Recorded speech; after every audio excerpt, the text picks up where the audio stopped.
Ia I se te whakuponga ko le tātou proklame o le sports Talanoa. Ia a meso tātou tonga la pifa America. Ini nei fo proklame. Ina se suma nei fa. O le masina. O me ke roa soi ke soi o le fa hockey mole. O le hockey I o a meso tele le o talonga o tele ne tau le kama le proklame nei. Ina mana natu le fefi ne o le tātou wasia ia tanga polo mameo basketball mo tu la suiva pose I maga ia. Taro fatu Samoa o mai manga dei vanga de fiafi ia o matou no fosse tonu. E fo man e van ko ma ke pe se po kala me pe ya e le amo ke vai po kala ke sa wa di ke mo pe la e ko tu lu man me di ya sa bo la tu tofi a talo fo mo fo lo fatu no tu fati tu sala usam fainga le ngafta ri me de sa matu fam tlanga e a tawio na matu fa pe atu ma lo a fu ai la umawa Langa le leo le tua le nei fo ia fiafi mata ko fie ia o te lo le po ia te o tatou Samoa o le ofara lo ko sui le no le channel la le NUSTV o le to channel 8 a le o me le channel 3 ia channel 3 se ko paki ngai sui ko Samoa ia o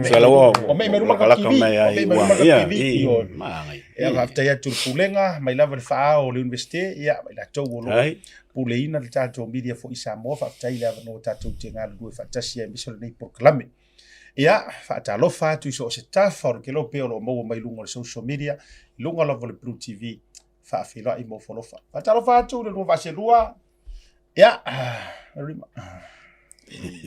Wa ia lo foli ia ia kau ke kanga ko pe kau ke ho le di moro ka mo ke do po le meo ia whakarwa to ia se fo manuia ia lo fa saunga Samoa nei tuna fiafi wa tatu to fe lo I fo I le malai matango fie o ta longo nei va yaso ia se fo ila si la mai mo malota po I Samoa io ila fo ia na lo wani tau io ini ka aro mong Samoa. Yo ina lo. Aro mong Samoa la ifo ka po. Yo ina lo wale. Yo. Lero fu orang ali fa ka. Orang ali fa mai ka maro ka po Samoa. Changi mafa ya oro fa pena no fe ngai foi ma New Zealand ya ai paula fa penga na ka ule we New Zealand. Makangi o fa ya fa penga na ya ya mo pe ne ko mali ma ya malu foi. Mo pe fa ma. Ya. Fatalo va Samoa ia ngau fa fonga mai talo tau. Ikula mo le fama me la kongo ye fo ingisinga sa kia fo ingi makangi malo tinuke. Ia nga ia fatalo va Samoa ka to evanga fo nia fia. Ma ponga fo tato po kalama sports no nia fia la solulu ne la suiva o yun. Ia ai matou tele io atu se I ia ai le manu o ulu wa ma ia la tau o kilani matulanga fo ole e nei tala fa vau ma hu fo I le tatou proklame wa ia ele nei asore nafi ia wo fa ngo fo I tala fa no le taia ona nafi ia manatu no le fito fa tatou proklame nei le fiafi o tu war ma lopo wo vala ule le tu o se tasi o to mano manu ole tatou tu no ui ta alonga o se uso ia te olua I falanga mai ta longa ia le sunga ia lolangi koko ke le o maua pe wa swafa ta malo ia ai o le ngo swafa o la wi loa ia o pena loa tau maua vo si tala o la fuso loa la ngona ia amata mai la sunga le pristine o le altama tuai nei New Zealand Toleafoa ia fa tai set yo ia mo ia mi se fa fonga nga Samoa yo ia tong la fo ia o mela mangi taimi la ngona la fo ia mafte fo yole o lo tomale nganga on ole mo fo tala nafi wala ule tu le uso ya lo lan ko yo se tasi fo yo ko mang ole o man Samoa ia mlang tau tu fo ila kapi le ngata ya Samoa ia o New Zealand fo la wakilani e me se fo au Wellington ta loi yo le ia fa me se tu ia le tu ale ai ngona lua ia me se fal tu ia salome lo fo ia mo se no fo ngolus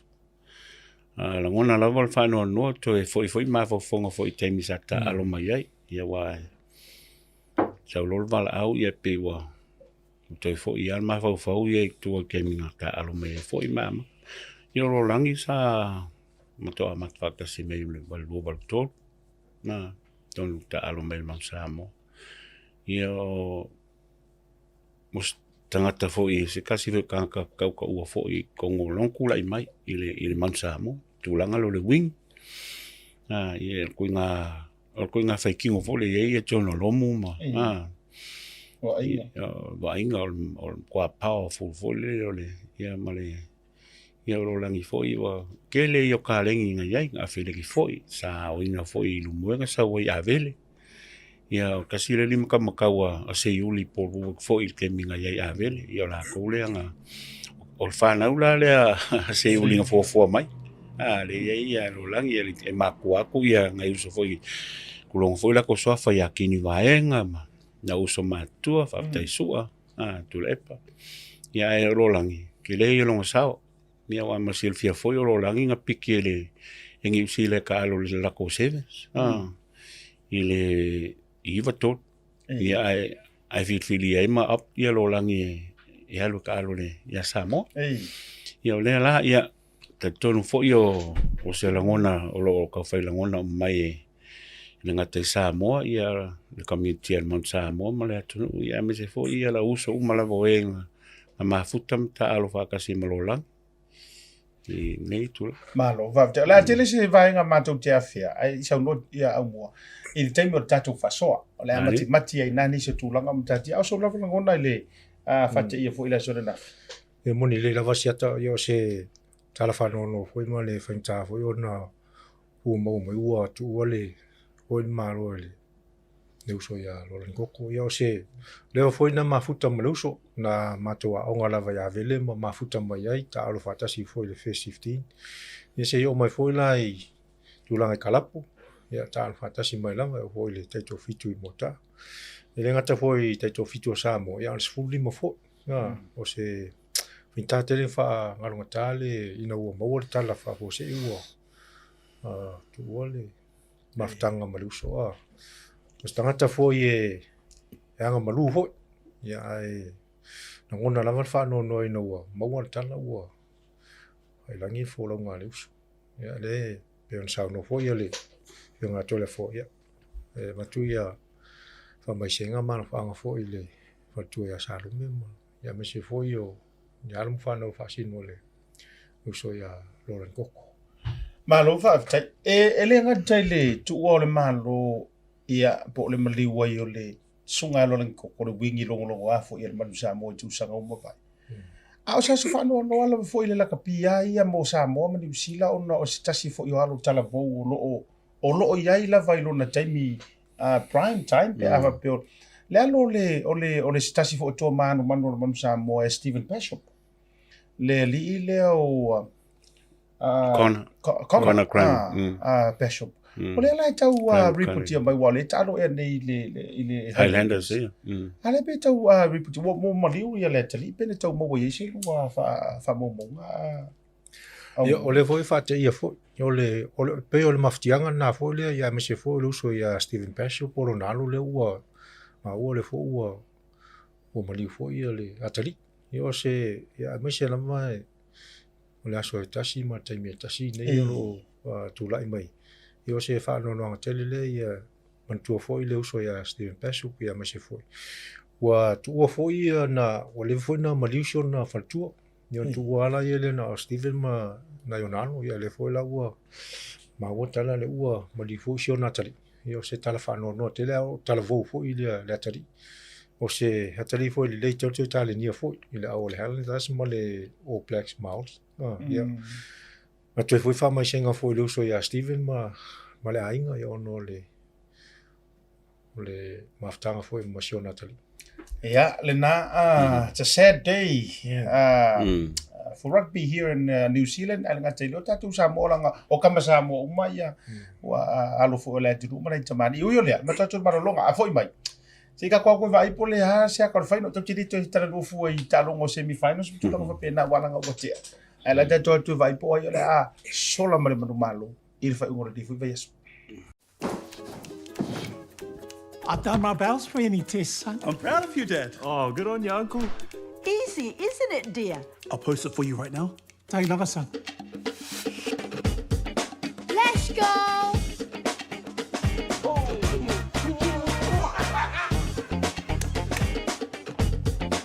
Ollie, hurry up! Stop mucking around, just send it. Game's on. Family, make bowel screening happen.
Fiafi ia perfectu la matu Talanoa.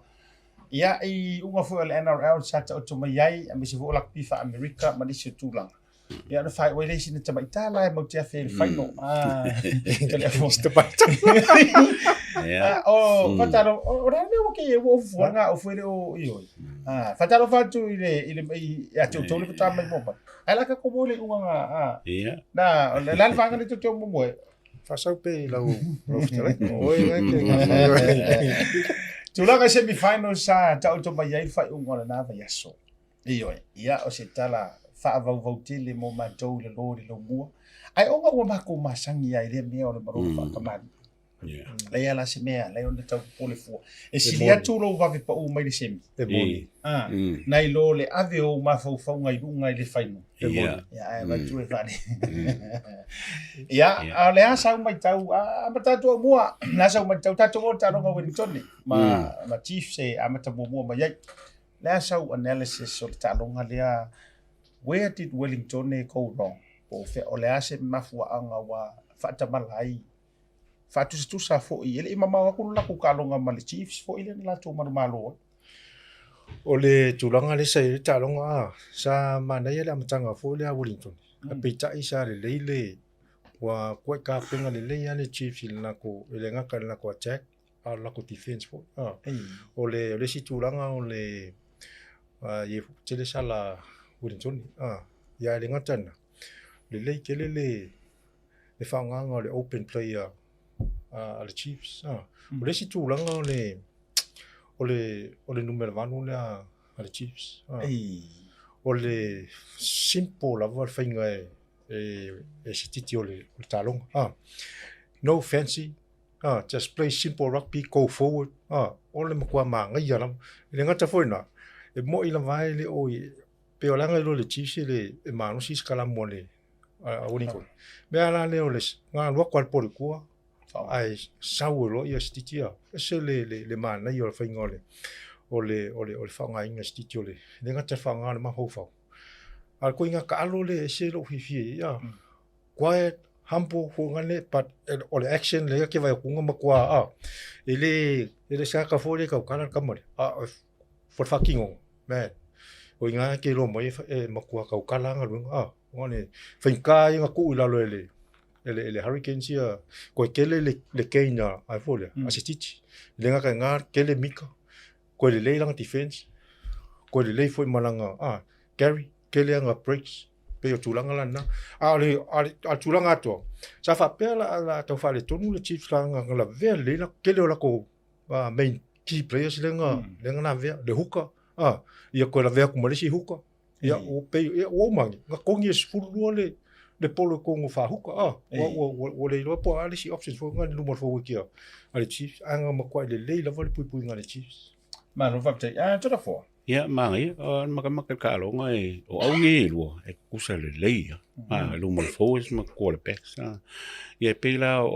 ia il memo ia throughout the week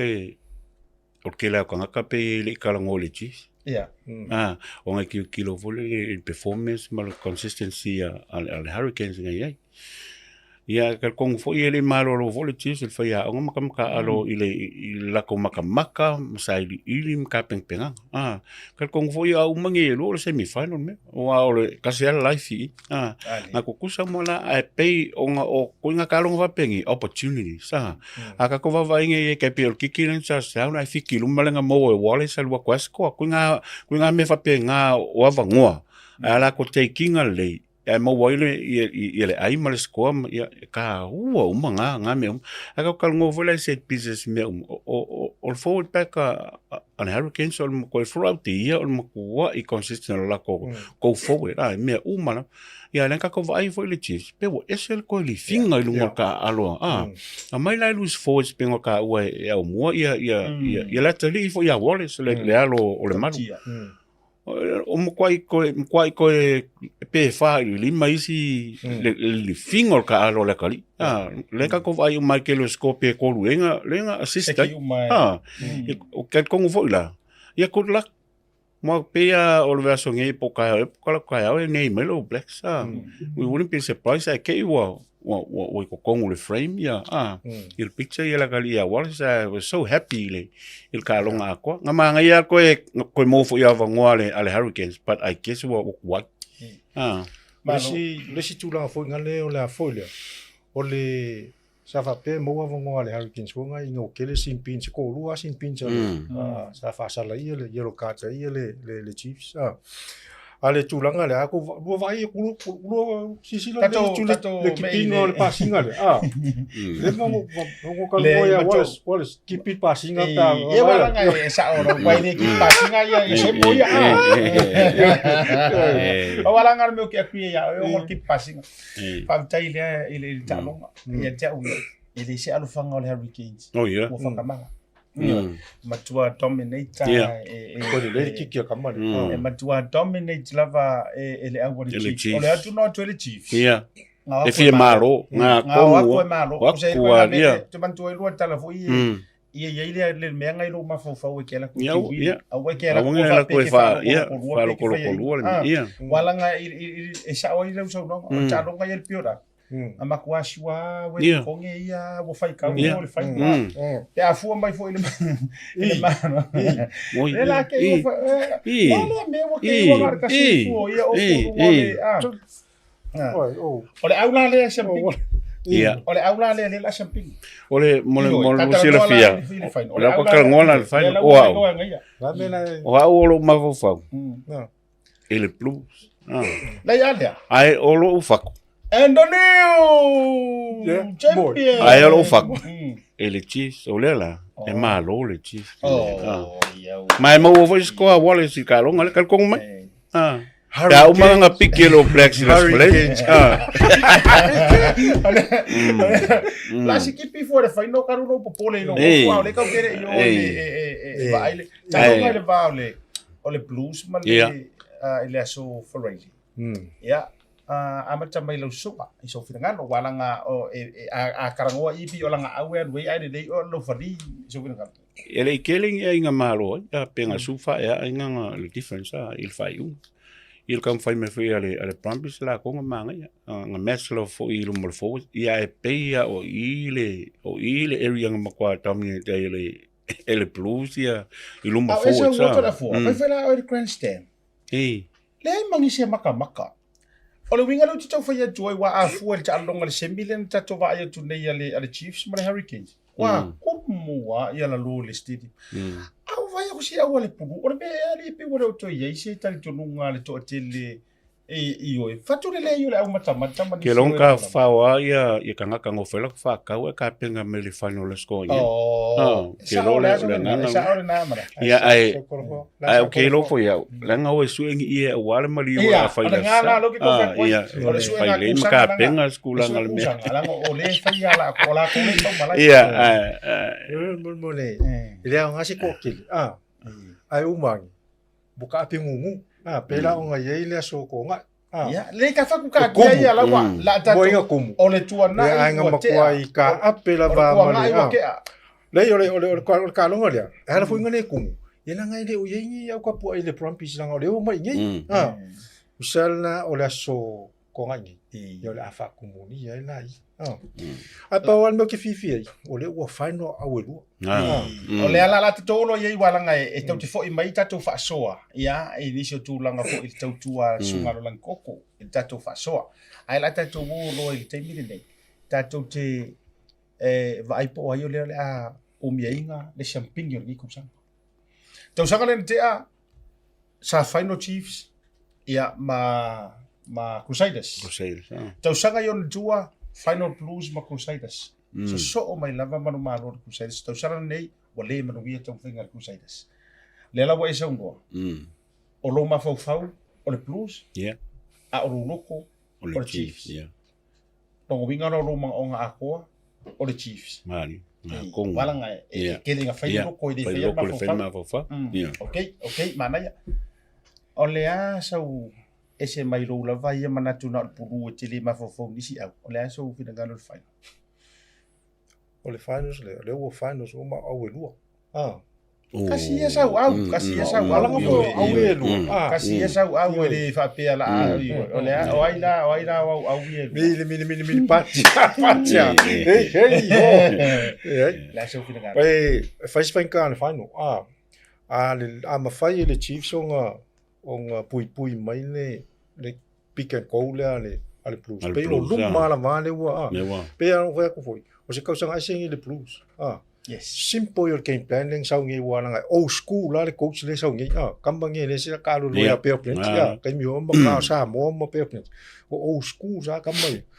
Se le simple finger coach le al mele ngai Blues si fa ya ngai. Kele le mau filavia i strategy ma al me sau kamba. O le go forward la va pick and go. O i la le kau a mawhai le Chiefs o nga pui mai i o le. Ia luma. Awa o ke mga le Chiefs e malo. O le fo ye isi alo tatou o ta alo mai le au ale Blues. Ia malo ho sa mo lo ta alo mai le Chiefs. Lo wa no ta inga le Chiefs. Mai la no le fo FIFA ka. Ia o fa lo fa ka lo fa. Ko lo le FIFA ka lo fa mai. Ilas ko ngai ke lo o avangoa. O le au e ho ku mlinga ngau e malo mfa nga va ngoi mo o le nga malo o le situlanga tau ono le wala vive uma hukazi a le Chiefs ba se anu mo la ko front row o ina le o key players ia le Chiefs ia o le o la ko hukazi la me ia o le Blues la ngole wo me i le Chiefs la me i le Blues o le tau sanga le nei o la ngona yo tino wa tauna wa kaunga pui le o ko Blues le ka ko malai e tena mali e ngol fa ko anga me tu ia le nei me o le o mai o isi au ma ai apu ol fa ko tu ia le o mai o soro fa ngala lo ma ai apu le i manga sala e ingo apu fa ko i ai lo apu o fa pe un fa kama i le afa ia to or marolonga a foi mai to or fa so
Mo tupe whamomoli Samoa, mana tualoa le PacificEzy. Olo whawau pere tātu whamitoa nao le 5 tala te tongi mo tupe whamomoli pe ae whaonga ina le PacificEzy mobile app. Olo avano fo i le direct transfer te posi sa wailo tupe le tātu account ma whaatino la foino tupe whamomoli lungo le telefoni ai ngā whapitoa. I oe whaasaone loro teimi mau tupe o taunga tale pensini ai whaonga le tātu PacificEzy app po le direct transfer mo tupe whamomoli. Olo avano fo i o tātu ofisa i o Tara o Tāhu Huma Mangele po tātu la silia ma le fitu se furu o whaasopori ai New Zealand. Mo disa whamtalanga wala au le o Barcelau o Tasi ono po numero masani au kilani o le lua fitu ono fitu iwa fitu wha po le lua fitu.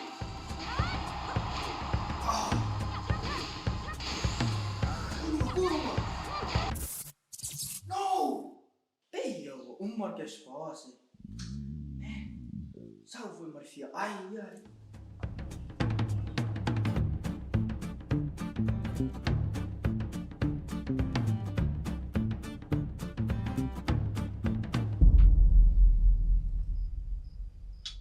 Ei, mas é minha. Ai, sim.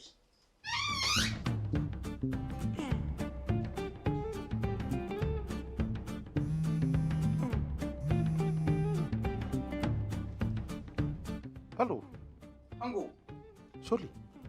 Ora me ke manga o ruki ki amakat pro kala meri e ko viri mai. Olha isso como é.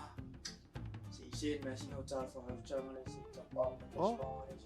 Ma pawale or kai me ke ro hai ka umaya or ka manga or kai me va ko top up por pau. Ala no ke wa umar nga pau. Fe heri po inga ro ya pau. Ia, o mole. Fa o me sina me se fa ka sina me ia ve mole foi manga. E fa ro le mai o se o kari. Ele ni me fa o va por me ro lo ko o va yung. Ioi, ale la top up ko la ki ro fai mai or me fai online e va ve ro fai. Le la ko pe ko munguli em kar po kala me.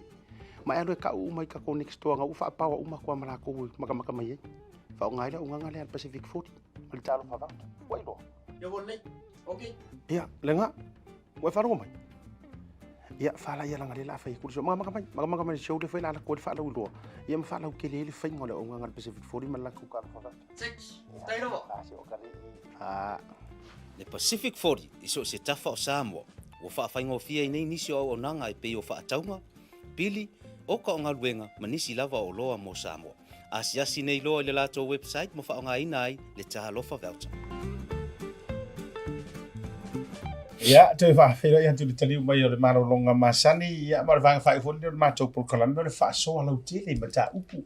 Wa fo mata upu e te tau ona ava tu isa ma jo pitola au so so dia ile nga i ro mo ta longa. Ya. Mau te fa so de vanga la fifi. Ai ka kiri fa so. E vanga no man tu mai te tu maro longa no le tem. O te mana o si tatou o lang o le ko tele halo mata fa na Samoa le o te tonu au nei ro le a finals. Chiefs ya male au Blues. Tatou focus atwa ila ofisili le nga ile anlo le malu se mustiti. Yeah. Amale Wallace. Wallace. O lea he's coming up against ile sifo ialo se tangata wailonga ile opileki ia ni usila. Ia kama o sotutu. Ko ingo sotutu wa pe olonga kali ile Lela ole a affair ngai now o sotutu la ikiki le. He's a experience a former All Blacks and moking over ilo ilo po le vo ila la vele li sel opileki. Sau lunga Wallace. Kwa isi ia Wallace le level semi final nga ia i le si makwa mau bolunga. La so lua tatu amata mai ai i line up ia me se fo yo le. Ta mata mai au mua so vidanga. Moni le lava siata. Pe fo na ia le semi final o matule sa tatu tano fo tamale sa numero valu mai a Hurricanes Ia. Yose ma nei fo talo le ano na la tu mo le trailer ngang fa tai Pai Yose, ia. alum fa na usa mo tonu fo la le Hurricanes mo nei tau sanga ia ai fo i mai na i aso tutu mo si fia fo o le tua ata mai ta o le tina so o le kamale Hoskins so tutu o le e fo le pito sa mo Okay. o lon tama le fiti a fiti sa mo fo la lona ia le fo la tato tatano fo ole ia luna se senga ole ta alo tamale o sotutu is like fi vole le open play vole o ngale ole Wallace le le kele Wallace le tight ko man ko fo le ai simple va fa ngona ngai no ngai kan le pe ole pe ngai se senga ai Fai ke si pawa ke kama le Wallace pe alu foi le kamo sa o ia Wallace. Ko le lei foi la defense. Mana ia. Yeah, o kalangongi foi ko lule. I think both players at kukikia ko kusa ia ia quality foi la o I me kauskias me fa penga I fakingongo o position na pai. Wa kasile kulanga ele fengo fie wa pe ole. O position le o ia le so ka ele forwards male backline. Ile lei foi la communication al number 8 mal half back ia mal face 5 wa il position le ele fengo fie foi but it's very o le ka ua ia mole ai o so tutu ia nga o ka ua foi amu ia o experience pe paua nga me kau foi le lau ia vai ese mawale o experience and sometimes ele ke me ia makaulila it's like an old bull mal young bull o Wallace foi aka ke kilong ele swinga me ka alo Wallace mai semi mai e kalonga o mai o mo semi final last week ola mo ka ko apa lunga langa ka kong foi la ele ia le soswani ale uso foi ia le malu a sion kwa long ka mai e ka kalngo ia kulanga mem ba o ka oi ia mal Silvia foi o Wallace se mo vom kalanga ese le kwaya ro ka miki mai ele ska ka kala ia le ka ko ba ka on kwale Linga le winga so nga so olontinga. So tina. Pe ona ole manu e tau tala fo de ma io. E so ora kinga. Ia e so kinga le kaukala. Ai o fo na le va ve o vai e so fo kinga. E pa wal me kau mo ele malu. O lungo fongofo. O lungo fongofo ave o file mu. Ia. Na ole luso mo tasi le sina me ave like na luso mo tasi tau sanga o sa ole ya Wallace. Fatu susa tu fo ili tulanga wa ya esta mo sa tutu. Yeah, they were both members of the young All Blacks. For the 21 New Zealand matulanga sa ta alo mai. So e kukusa le ya la awala no mai. Ai ola ofisiri muli le ia Wallace ka ku kere I aku ro ile tatu fa so. O ai o Wallace malanko I ngai sawa ile lua la vasitila. Ile wa ka ko ai fo ile o so se mo I mo ka mi ma no so fa le mar. Ola se lua sisila. Aumua o ai o le ori tam father and son. So ku Wallace. So mama ku Wallace ngai lo se mo. Io Garo de malu. Ese la esa ola Aumua. Take off e mo kau le kikia ia Wallace le valu take off. Nga makaronga ka umi. Afu e malu. Me ngar ko ngore man ude pije. Nga makarola. Ala nga duwe lu se. Wallace e fa luero. Ai ngal kasi la. Ala nga duwe lu fa lu. Sai arba mole. E ka menga wokin manga. Ai o meia. Yes, o almoço que almoço. E meia ba pe yo. Ai malu ia Vaega ia walanga o pe o sia solei pe o taiao po la so valile o no lawil o black side ai le vai tauna lawil o black side fa ia fai le ase fatu fala inga o lua tama ta alo taba tuaio ta alo ngala kapi is this the time for him ia ke ia va per faia on wa mai foi o le kalong mo le a racer le coach fole ia ke o ia malkula wa kai pe me o ia ese ma ki kilo faia o ke ia o ko kongu ia Wallace kongu le frame me so wouldn't be surprised I pick kongu lo blacks ia wana to ia tarunga ole no le lei ole no mo lo le no Wallace ele fa pe a menga to le fo nga kongu game by game se o sa elifia lunga ka lo a Wallace so ia ulala to ia ole no le nei o Wallace mole au anisi e piora ko mo le si wo ka plela so ni wa ka ki kilo foila wa ko kile foila ko lu so matu ale le foila Wallace e faingo nga ka vainga le ngo ma e pe tu langa lana ya tabla temila nei o ki mga wa ka nga intuton inga ia piora ko le ni mo ko le foi lungo le wa le ke le kongi foi polo ale ngata foi na siata ia ele le ngata fo yalo Samoa lo tono le Chiefs a fa pena fo yalo Samoa lo tono le o le Blues ya e fo ina nisi fo pe o alo fo yo edione ya o fa pena fo ta alo ya mas yalo le Lamb AJ Lamb ya se alo fo le uso ya Henry ya male paltua fo ya Rita ya fo ni ngalo o le nephew le o Christmas wa tama le o Lamb AJ Lamb o le tofino so yo ya a mese fo ya alo o savea tama ya wakali ya ma pali ile ole au kilangi ri so le ko ki asa mo alto ya kapten ya wala ta lo la sunga ya sunga asa yo no lo fa munolia ta o tele ya ele pikiel au le pe ke ka lo malo yo le lo pesa ya Toleafoa lo pola lo ko la fo ai lo tau sa ya sa o pero mana ya na fo lo to tele wala mo fa na o ta to tunu o lo va pena no i tunu au ni fa no manga ya fo mano fa tai ole ata to wo fa ngaka ko pas ya tau te o yai fa ngata to media passes el tato wa sports Talanoa tato te mai mo ina mata le talo ya ai ko filanga ofu man kiesi o ka kai loe me wo ke loro ofu le la ofu Bluwave TV ofu ga ko sports no sports no na mo manga ya wai musuela ku fa eli me kai le paka no o ola tato tu tato fa so fa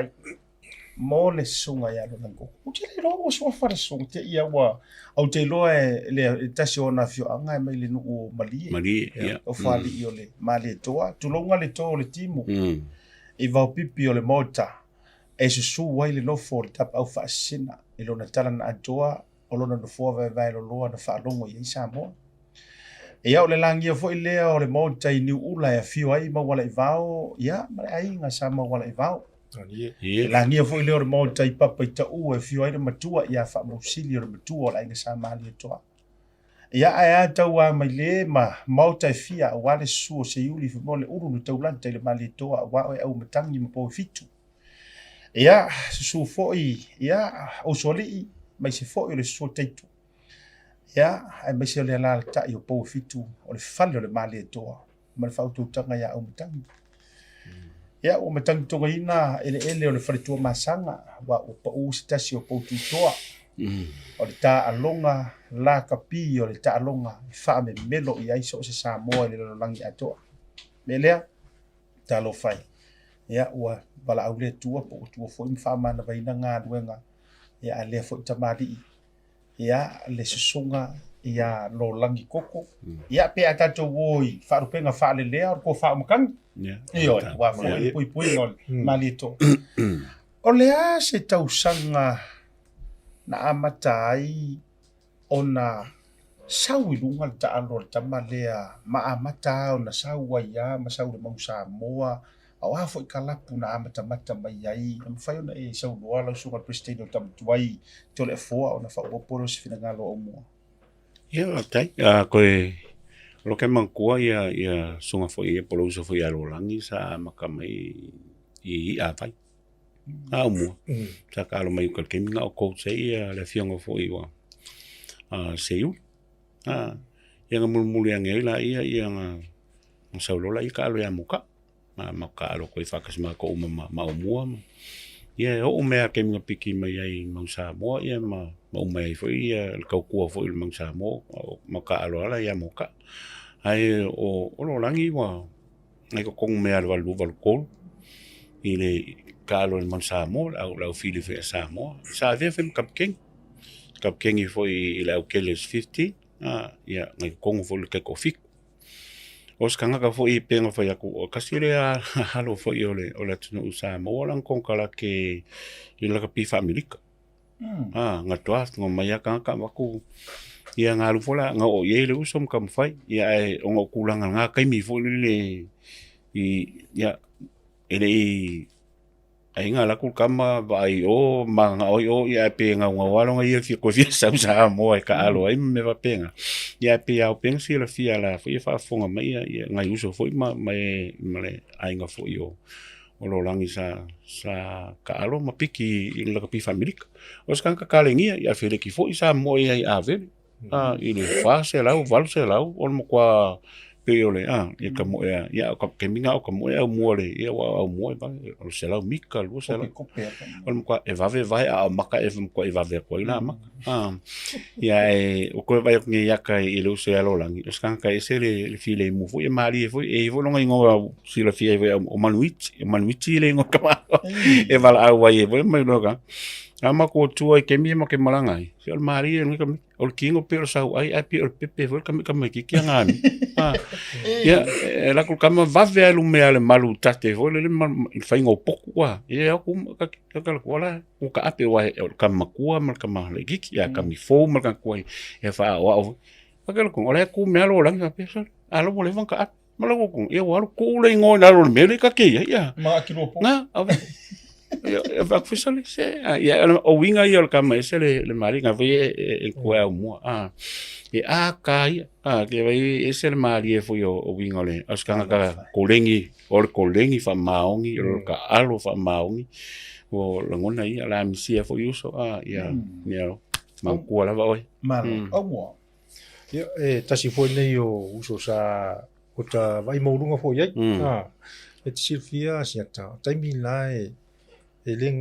ole ngalu to ino le se uli pe se ime se uli tamiti ho i le mai le onga mo le onga wale to sanga le sa fa inga ya vile ya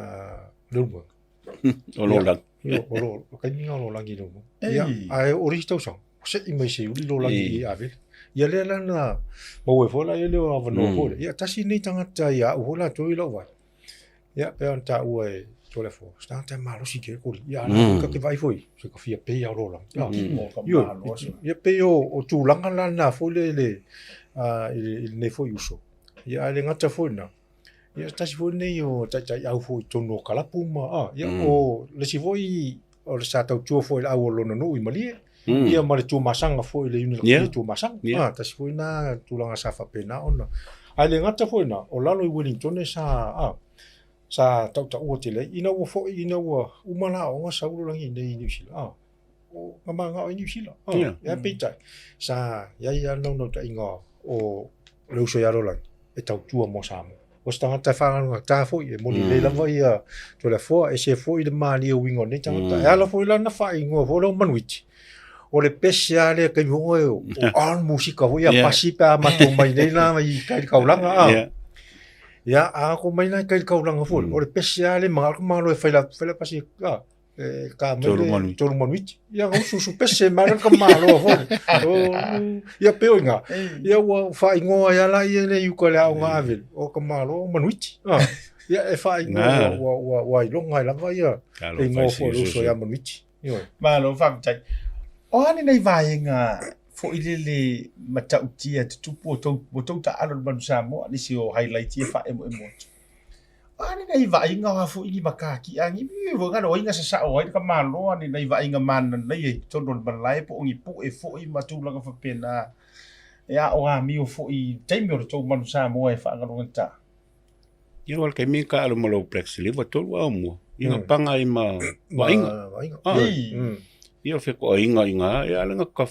e fai o mako vangi foi la uli ma se o manga ka longa ka e uma ulo kengin ia wal me we pingia ko kwaso ni ia ngia pe ke la ku sa salo kwa vai maka kiki kwa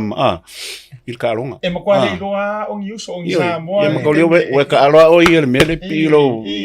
ilo faku ma lolo wa ia fa ko fus finga uma ia pe ka longa nga ma me i olo langi ska ka ese le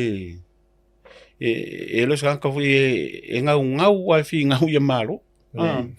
o se pengo fe con kapkengi il mako tuala mako i valu i wei o sa Aumua kapkengi ia lo uso foi ia lo lan ia la misia foi nge uso ka kongo foi o ia lua ka ma fo mo kala nga fi o vala ule tu le uso ia Aumua o le ase la te muri le na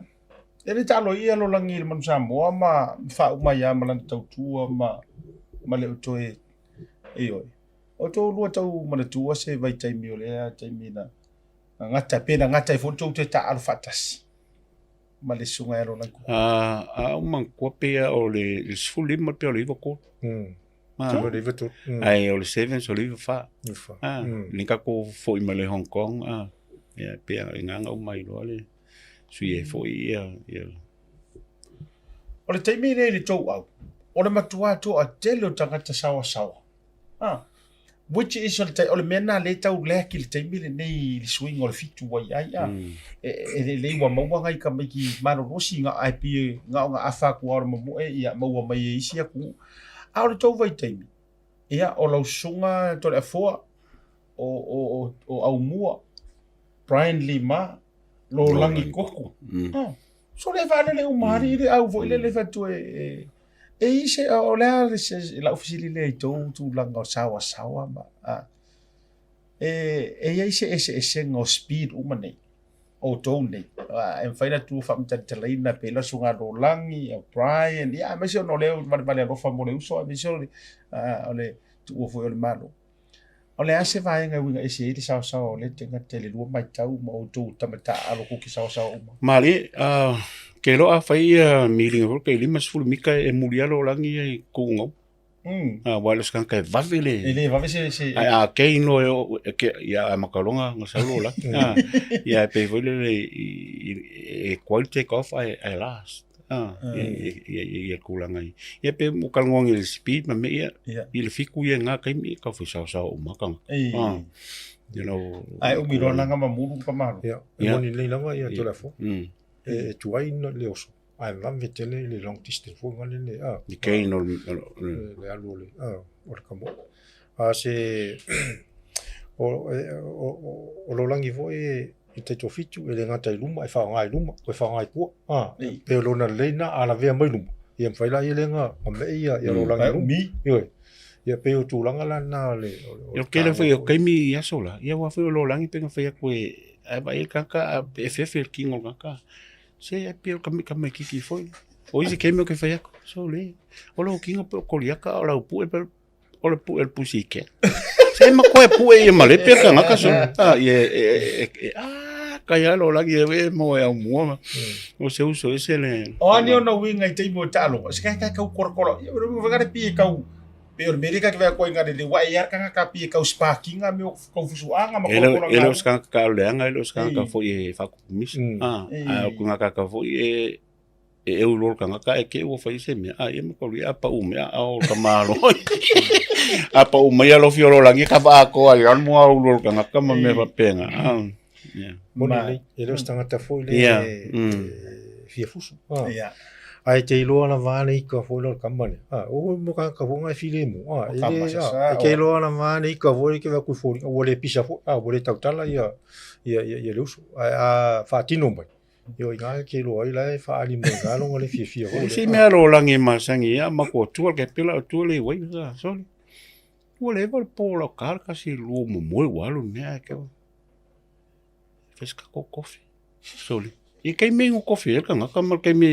so la soli ka ya o coleguinha le mari o winga ngi ai me nga ni fia lo langi fa ko mo lo soli vai soli a la ka mai coffee la vai soli a e mul coffee va como foi lalo foi loco se man eu el poco an cámara vai pi orang kamane di kai kai usika e foi me moi foi loco ia vai lá e o cos ka ngaka ia ka ko faingo karo kumalo usika ia karo vai uso ia rest in peace ia ole atu moni si o to ngole tulanga fo ile ia ele ngata foi la le talo ia ai o lo mo foi na tofi tonu le kalesia o lo of so swani ko sa no le kalesia oi o tato ia ile fa mai se to ile le ngangole tu fo ile uso ia lo nan ko me se no fa tu pa ia ai o no wo fa u tato te mi de fia ai no se va nga le fa va via ile tato pa ia no fa u ma le tato por kalami o le umo fa tala o mai ar sa le su enga le uni la kapi po le pulenga po le port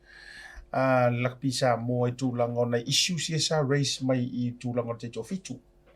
ya ale la umo mai fa tala la va fa pe o le u fa ma dia la va sa le fa ma oni na inisi or fa na kamaka e tu a tualo la tu se lau pasenge ka penganga o le vai muri ia be se fo disi o vai na tona ia tu ma o le la o mo i me na i fa tala i Samoa le wa fa malolo la muri ia io ia o le a ele vatua ia swafa mtro pe na o la to mata tu ina la vai se disi o le au mai o le au mo le anga ia tu Olympic wala u fanga solo to le ngia te bili tapi o le tu langa na le o ia o le o mai ma mo ko me ka alo ia e la solo fi ngalo i le vanga le ia faftai set faftai foi Samoa ia le foi o pa ke ia foi langa fam kalang ai pawan me fafkai o le sa wala me ka ko kalngok ia ngol ka ko vai mane